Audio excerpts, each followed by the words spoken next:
محبوب دیدن د پاره ز محشر ته خوشالېږم د محبوب دیدن د پاره ز محشر ته خوشالېږم چې دلبر پکې لیدی شي دا محشر افسر زما دی او هزار هزار عالم درس تا کې هر آن محبوبه لوګې لوګې کړم چې نصیب مې دا ایمان محبوبه د کائنات جمله ذرې کمې روحونه کړي رب په هر نفس قسم پر رب تانه قربان محبوبه ازل نه تر ابد هر دم د رب د علم په شمار وی دي تکرار په ډېر تعظیم دا حق بیان محبوبه ختم کړئ درود شریف شوق محبت سره اللهم صل على سيدنا ومولانا محمد وآله وعترته بعدد كل معلوم لك صلاة وسلاما عليك يا سيدي يا رسول الله وعلى آلك وأصحابك يا سيدي يا خاتم النبيين قدردان علماء کرام د دې علاقې او د چاپیر چم د باباجي صاحب مبارک سره عقیدت او محبت لرونکو اللہ کریم جل جلالہ مو سر زما د کامل ایمان کامل برخه او حصے نصیب کا د یو ډېر بختور اللہ کریم جل جلالہ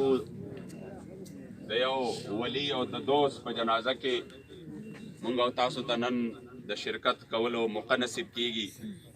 اللہ کریم جل جلالہ دې د دې په خاطر باندې مونږ ته مغفرت نصیب کړي قدردانو دا دنیا چې دا دیتا دار فنا وی دا د فنا سورج ژوندون دی او دا ختمیدون کې دی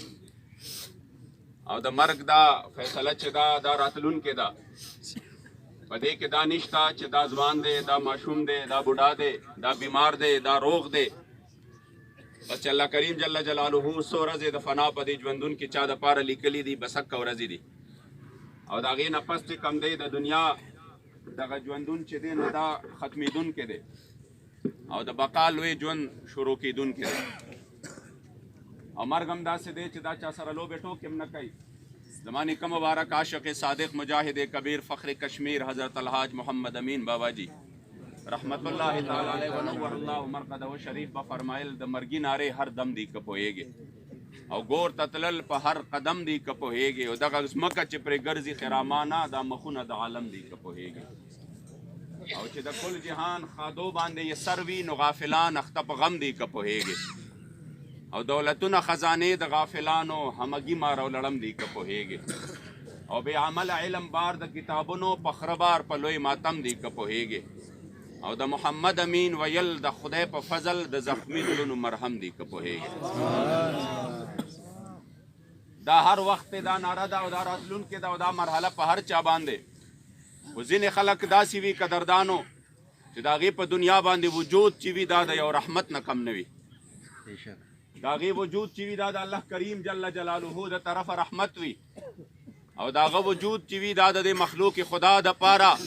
ډېر د فایدې وي ځکه قدردانو ځینې خلک داسې وي چې د هغې د خاطره د هغې د برکته الله کریم جل جلاله په هغه ماحول په هغه علاقه په هغې ټول مجتمع باندې الله کریم جل جلاله خصوصي کرم کوي مهرباني کوي ځکه ځینې خلک داسې وي چې الله کریم جل جلاله د هغې خاطر کوي او چې کله هم داسې خلک دنیا نه ځي نو دا قدردانو د دې دنیا دپاره د یو ډېر لوی غم او مصیبت نه کمه خبره نه ځکه څوک داسې وي مستریح وي څوک داسې وي مستراح وي څوک داسې وي چې د هغه نه دا قوم دومره تنګ وي د هغه د ظلم نه د هغه د جبر نه د هغه د بربریت نه د هغه د بدعملۍ نه چې کله عزتمندو هغه مړ شي نو دې قوم ته راحت میلو شي سکون ورته میلو شي چې زه ډېر ظالمو نه به ترې څوک په لاره تلی شو پردي حقونه به یې وال جګړې به یې کولې اخوا دېخوا قتلونه به یې کول غلاګانې به یې کولې ډاکې به یې کولې شوکې به یې کولې نو زه شکر دی خلاص شو ترې نو خلک چې کوم دی دا مخلوق لږ دا سکون ساه واخلي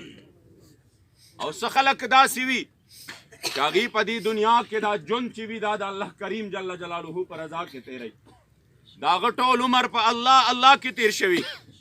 د هغه ټول عمر د مخلوق خدا د الله کریم جل جلاله سره په واسطه او تعلق جوړولو کې تېر شوي هغه مخلوق خدا ته د خیر لاره ښیي. نو قدردانو د هغه خپله زندګي خو په آرام شوه، ځکه چې دا دنیا خو د هغه دپاره چې کوم دی څه یو جهنم یو جیل او د جیل مثال و.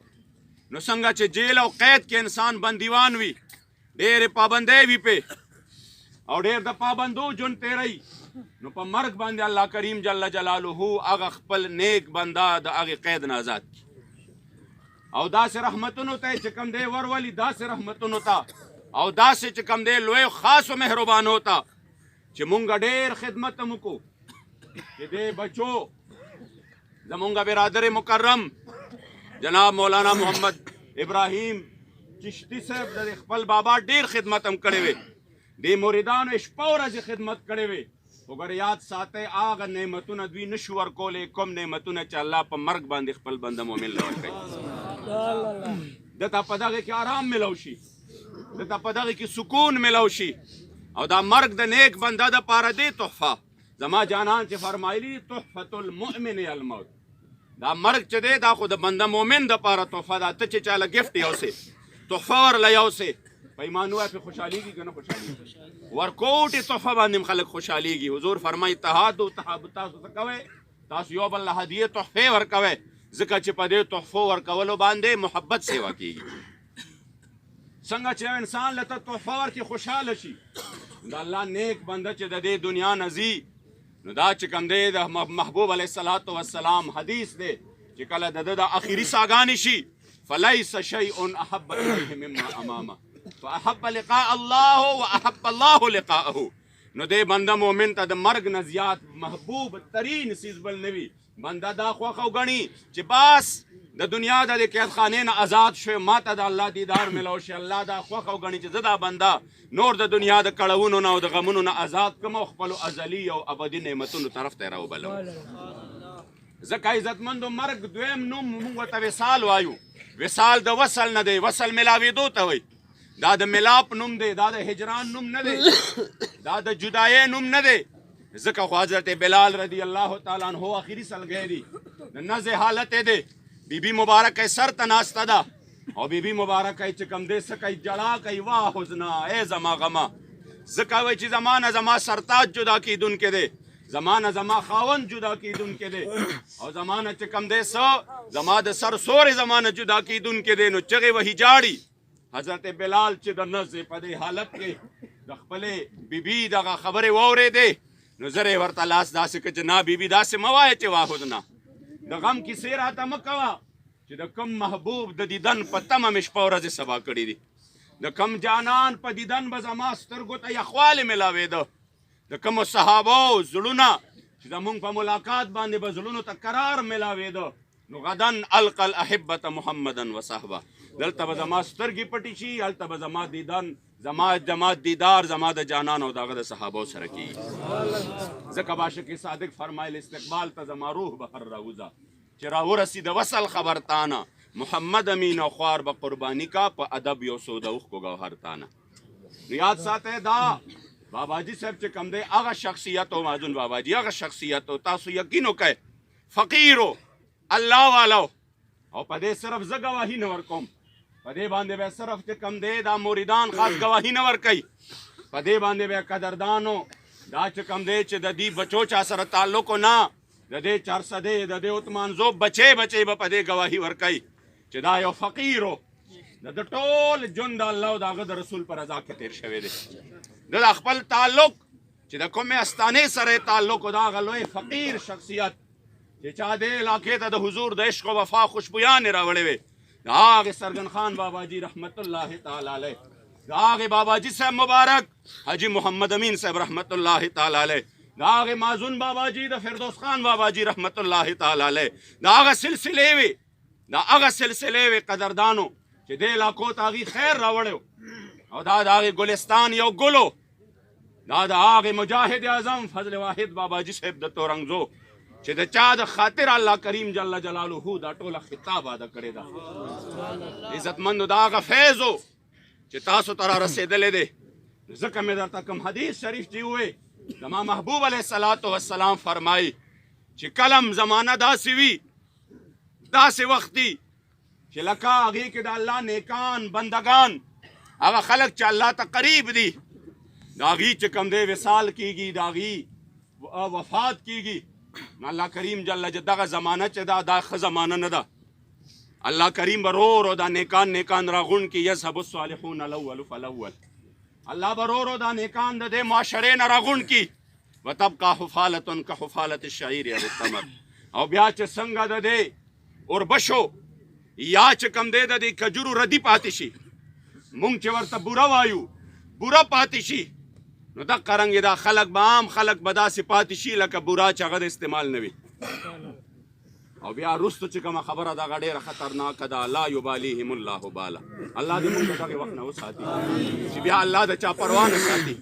لا یبالیهم الله بالا بیا به خلکو لاسونه اوچت کړي خولې به ځان له په دعاګانو باندې کږي کې خو چې الله دې پروا نه ساتي خو مستغني او بې پروا ذات دی بیا او چې هغه خلک چې د هغې یو گفتي او د هغې الله پروا ساتي هغې الله خاطر کوي د هغې خبرې الله مني هغه الله ته دومره نږدې وي ابو هريره صاحب فرمایي چې ډېرې پیرې داسې خلک زما جانان فرمایي چې رب اشغث اغبره مدفوع بالابواب لو اقسم على الله لابره ډېرې پیرې به ظاهري شکل صورت به یو سړي داسې وي چې خلک به یې په خپلو کورونو باندې هم نه پرېږدي په خپلو دروازې به ورته بندوي خو چې د الله سره به معامله دا وي چې رب لا یزال باندې د یوې خبرې قسم وخوري الله به هغه کار خامخا هغسې کوي هغه به نه رانیسي په هغې کې داسې به چې کوم دی د الله سره تعلق وي نو الله خو ډېر مهربانه دی خو مونږ خو ځان لرې کړی دی مونږ خو ځان چې کوم دی بعید کړی دی مونږ خو ځان لرې کړی دی دا عزتمندو هغه خلک وو چې د دې د الله سره تعلق دی دوی چې په کومه معاشره کې د دې د خاطر الله دغه معاشرې خیال هم ساتي دوی چې په کومه علاقه کې د دې د خاطر الله دغه علاقې خیال هم ساتي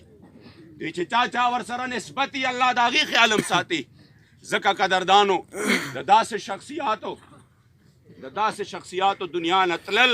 دا یو ډېر لوی مصیبت دی د دغې دنیا د خلکو دپاره نن د هغې عظیم شخصیت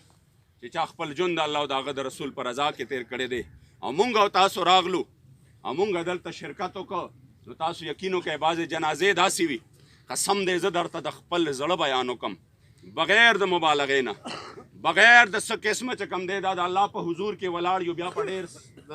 رښتونې ځای کې ولاړ یو چې غیر چاپېره قبرونه دي ډېرې جنازې هغه وي چې د هغې نه د انسان دا تمه کېږي یو خو مونږ جرګه جوړه کړو الله ته جرګه جوړه کړو اللهم اغفر لحینا و میتنا و شاهدنا و غایبنا دعاګانې کوو بار بار جنازې نه مخکې هم کوو جنازه کې هم کوو جنازې نه بعد هم کوو ځکه چې ټوله نه زیات ضرورت وي په دغه وخت کې مرده ته او مونږ دا دومره لویه جرګه جوړه کړو چې خدای پاکه زمونږ چې کوم دی دغه مشر دی کشر دی دا خور ده دا مور ده خدای دا وبخه نو الله پاک جرګه قبلوي سپینګیري دي پکې د دې خاطر الله پاک کوي جرګه الله قبوله کړي دا د دې مسلمانۍ برکت دی عزتمندو دا د اسلامي ماحول برکت دی او ډېرې پیرې داسې وي چې د کوم کس د کوم شخصیت جنازه مونږ کوو د هغه د الله په نزد دومره مرتبه هغه الله کریم جل جلاله د دومره مرتبې خاوند ګرځولی وي چې رب لا یزال خو هغه بخلی وي د هغه د خاطر الله جنازې والا مو بخي د هغه د خاطر الله هغه خلک مو بخي چې څوک د هغه سره تعلق ساتي څوک د هغه سره مینه ساتي دا خبره د ځان نه کوم امام جلال الدین سیوطي رحمت الله علیه یو روایت را نقل کړی دی په خپل بهترین کتاب شرح الصدور کې وی د بغداد شریف په ښار کې یو د الله ولیه او نیکه بیبي وفات شوه چونکې د الله جل جلاله په نیکانو کې داسې خلک هم تیر شوي دي رابعه بصریه باره کې راځي چې حج له روانه وه په لاره کې په کومه اوښه باندې چې وه نو هغه چې کوم دی هغه لاندې را پرېوته او هغې چې سا ووته هغه سورلی د دې چې کوم دی ختمه شوه نو دې داسې بره وکتل وی یا الله د خپل کور مېلمنه دې کړم او بیا دې داسې په لار کې چې کوم دی زه پرېښودمه عزتمندو دې مبارک ما تمت رابعه کلامها دې مبارک لا خپله کلمه ختمه کړې نه وه حتی عادت الحیات چې الله پاک بیا هغه وخرا ژوندی دې ته ویلی شي څه خلک هغه وي چې د هغې الله پروا نه ساتي څه خلک هغه وي چې د هغې گفت دی هغه الله پاک هسې نه بوځي ځکه عزتمندو دا چې کوم دی هغه شخصیات هم وي په دنیا کې نو چې کله د داسې خلکو جنازې لم انسان لاړ شي نو دا مبارک فرمایي د بغداد په دې ښار کې دا د الله نیک اولیاء دوسته دا چې ټول عمر یې د الله جل جلاله په بندګۍ کې تیر کړی وي دا وفات شو یو کفن چور راغی اوس خو زمانه ډېره چې کوم دی اډوانس شو هغه وخت کې دومره چې کوم دی نیستي وه چې خلکو به کفنونو د پټېدو دپاره به خپل غلو چې هغوی به کفنونه پټول نو دی وی راشه جنازه به وکړې بیا به ځای ووینې موقع به وګورې او د هغې نه پس به ځان ته حالات وګورې بس بیا به راشې د شپې کفن به پټ کړې جنازه یې وکړه او د هغې نه پس چې کوم دی د شپې جلال الدین سیوطي فرمایي چې د شپې راغی او د هغې قبر چې کوم دی قبر یې کولو کړ او چې څنګه یې کفن ته لاس ور واچو وی ډایرکټ ورته چې کوم دی د هغې قبر نه چې کوم دی د هغې زنانه اواز راغی چې سبحان الله رجل مغفور یاخذ کفن مغفورة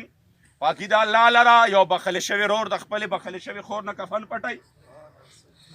د چې دا خبره واورېده دی ډېر ویرېده د خپل لاس راښکل او ناڅاپه یې ووې چې دا خو راته پته ده چې ته به الله بخلی ستا خو د ولایت چرچې وي دا د الله دوستان چې وي هغوی په خپله اسم نه وي خو دا د الله اعلان چې د خلکو په زبانونو باندې کوي دا محبت الله اچوي د خلکو په دې زړونو کې ځکه ستا خو د ولایت چرچې وي ما ته ولې وې زه خو یو ډېر بدعمله انسان یم زه خو غلاګانې کوم وی هغې ورته جواب ورکړه چې او یې بدعمله وان الله غفر لي ولجميع من صلى علي وانت قد صليت علي الله ما تم بخنه نصیب کړه چې چا زما جنازه کړې وه چا زما په جنازه کې شرکت کړی و هغې ته م الله بخنه نصیب کړه او تم داسې وې چې تا زما په جنازه کې شرکت کړی ځکه عزتمندو فقیر شاه مازون صاحب رحمت الله تعالی علیه ونور الله مرقده الشریف د هغې مبارکو سره دا نسبت دا تعلق او د هغې د جنازې له راتلل دا یو ډېر لوی چې کوم دی دا یو ډېر لوی چې کوم دی څه دی دا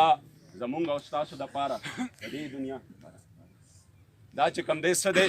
دا زمونږ او ستاسو دپاره یو ډېر لوی په دې وخت کې المیه وه دا زمونږ د دعاګانو مرکز و زمونږ دپاره دا د دعاګانو مرکز و او دا درته زه په یقین سره ووایم نور کسان کې